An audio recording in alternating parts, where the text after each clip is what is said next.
সবাইকে দুপুরের শুভেচ্ছা। কিছু বন্ধু, কিছু কাছের মানুষ বলল যে কন্টেন্ট ক্রিয়েটর কারিনা কাউসার, ফুটবলার ফুটবলার হামিদ কাউসার, এরকম একটা নাম, ওনার বাবার নাম। তো তাকে নিয়ে কিছু কথা বলো।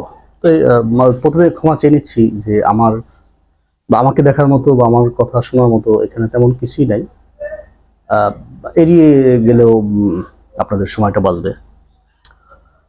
তো যেটা বলছিলাম যে কারিনা কাউসার, একটা ব্যক্তিকে নিয়ে শুধু কথা বলা যায় না এখানে। যে রোগটা হয়েছে ফ্যাটি লিভার, সেটা নিয়ে কথা বলা যেতে পারে। এবং উনি কয়েকটা ইন্টারভিউতে বলেছে, আমাকে আমাদের এক যুক্তিবাদী সমিতির খুবই গুরুত্বপূর্ণ শক্ত সদস্য, সে আমাকে একটা ভিডিও পাঠিয়েছে। ভিডিওটা একটু শোনাই।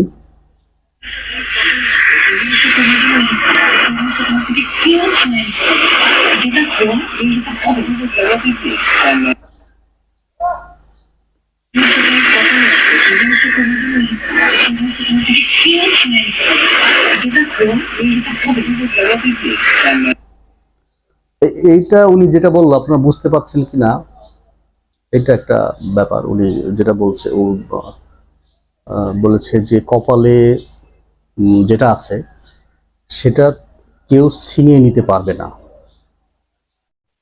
তো এটা নিয়ে যদি আলোচনা করা যেতে পারে, একটা প্রসঙ্গ আসলে অনেক প্রসঙ্গ চলে আসে। হামে অনেকগুলি শিশু মারা যাচ্ছে, তারা কিছু টিকা পাচ্ছে না, বিদেশ থেকে কিছু গুরুত্বপূর্ণ ওষুধ আনা হচ্ছে না, ভ্যাকসিন আনা হচ্ছে না।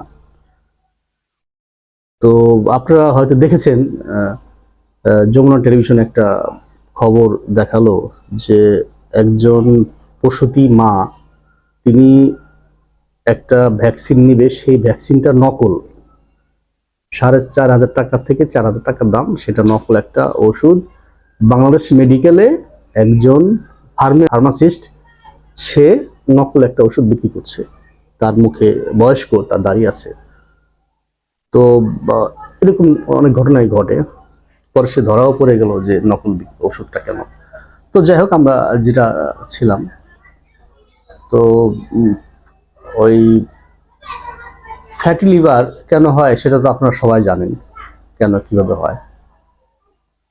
তো উনি আমাদের অসংখ্য, প্রতি বছর হাজার হাজার মানুষ ফ্যাটি লিভারে আক্রান্ত হচ্ছে। এখন উনি একটা বলল, কারিনা কাউসার, উনি বলল যে তোমাদের মনে রাখতে হবে, মানে কপালে যেটা হবে সেটা হবেই।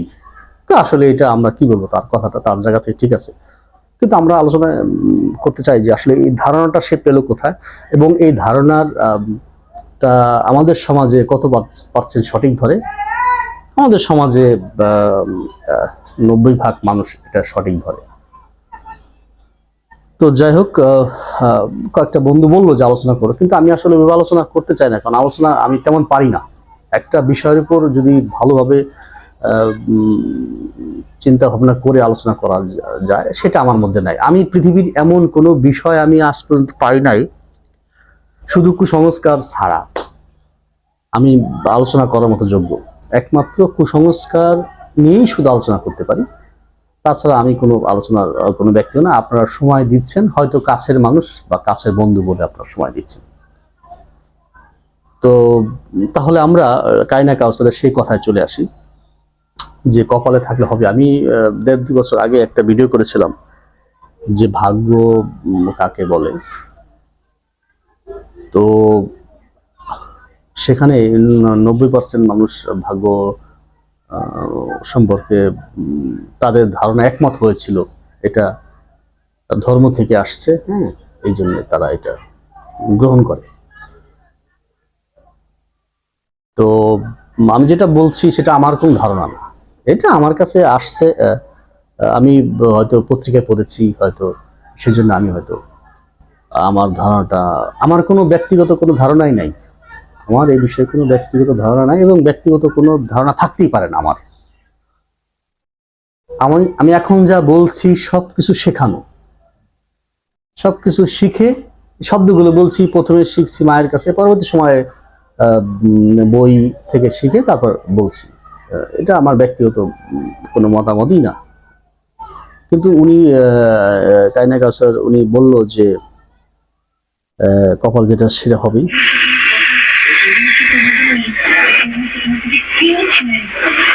কেউ শুনে নিতে পারবে না।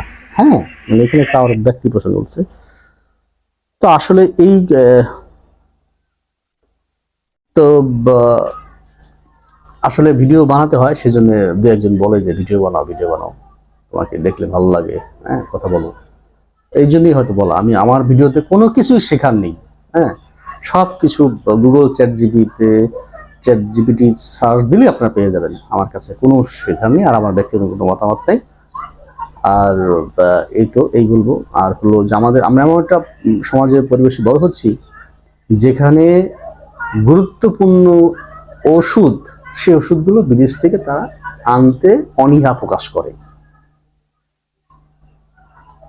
এটা মানে কি বলবো, এবং আমাদেরকে বোঝায় যে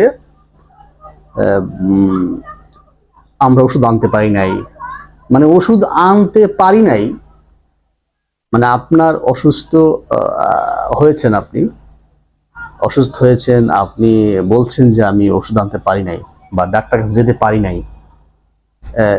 মানে এটা কি বলবো, এটা কেমন হতে পারে? আমরা কত অসহায় হয়ে গেছি। তো কায়না কাউসার সাহেব বা ম্যাডাম শহরের একটি মেন পয়েন্টে বড় হয়েছে, বিদেশে লেখাপড়া করেছে, তার খাদ্য জ্ঞান কিছুই ছিল না, 0% ছিল তার খাদ্য খাবার জ্ঞান। এবং তিনি তিনি যে পরিবেশে বড় হয়েছে, ভীষণভাবে একটা ধর্মান্ধ পরিবেশে বড় হয়েছে। এটা একটা বড় কারণ হতে পারে। এবং আরো আমাদের পুরো সমাজটাই তো একটা ধর্মান্ধ সমাজ। এই সমাজে বড় হলে আপনাকে এরকম হতেই হবে, কিছু করার নেই। হ্যাঁ, আপনি হয়তো বলতে পারেন যে তুমি তাহলে না, আমি এই সমাজে বড় হয়েছি, আমি এই সমাজে বড় হয়েছি, হয়তো আমার কাছে কিছু কিছু তথ্য চলে আসছে, সেজন্য হয়তো আমি ওই বিষয়টার উপর আমি গুরুত্ব দিই।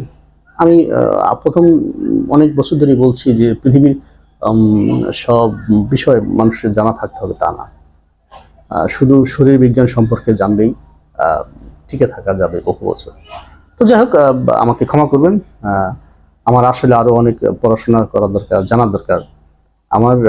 আমার খুব কাছের মানুষ, কাছের বন্ধু বা ফিমেল, তারা বা সে এক যুগ আগে বলেছিল যে তোমার ওই জিনিসটা পড়া দরকার। খুব গুরুত্বপূর্ণ একটা গ্রন্থ, যার বাংলা হলো পঠিত, আবৃত্তি করা। তো সেটা বলছে ওনাকে তোমার পড়া দরকার। পরে আমি তার কাছ থেকে লুকাইলাম যে ওইটা আমি ক্লাস 10-এ যখন পড়ি, তখন আমি ওই গ্রন্থের সমস্ত বাংলা একবার করে পড়ে ফেলছি এবং আমি সম্পূর্ণভাবে উপলব্ধি করে ফেলছি। তো বড়বেলা এসেও যখন বিভিন্ন জায়গায় বন্ধু বান্ধব হয়, তখন তারাও বলে আমাকে যে আপনার ওই আরো স্টাডি করা দরকার। ঠিক, আপনাদের কথা সত্য যে আমার আরো অনেক লেখাপড়া লাগবে ওই বিষয়ের পর। শুধু কুসংস্কার বাদে আমার সব বিষয়ে পড়া দরকার, শুধু কুসংস্কারটাই আমি গ্রহণ করেছি। সময় দিলেন, একই কথা বারবার চলে আসে, আমাকে ক্ষমা করবেন। পৃথিবীর 800 কোটি মানুষ, সবাইকে অনেক অনেক ভালোবাসা। অন্য কোনো জ্ঞান না থাকলেও আপনাকে শরীর বিজ্ঞান সম্পর্কে ধারণা থাকতেই হবে। একই কথা কেন বারবার বলা হয় যে আমাদের সমাজটা এরকম যে একই কথা বারবার বলতে হয়। তো আমরা যার যার ধর্ম আমরা গ্রহণ করব, প্রাতিষ্ঠানিক ধর্ম যে যার মতো গ্রহণ করবে, কিন্তু যখন অসুস্থ কেউ হবে তখন সবাই বিজ্ঞানের পথে যেতেই হবে।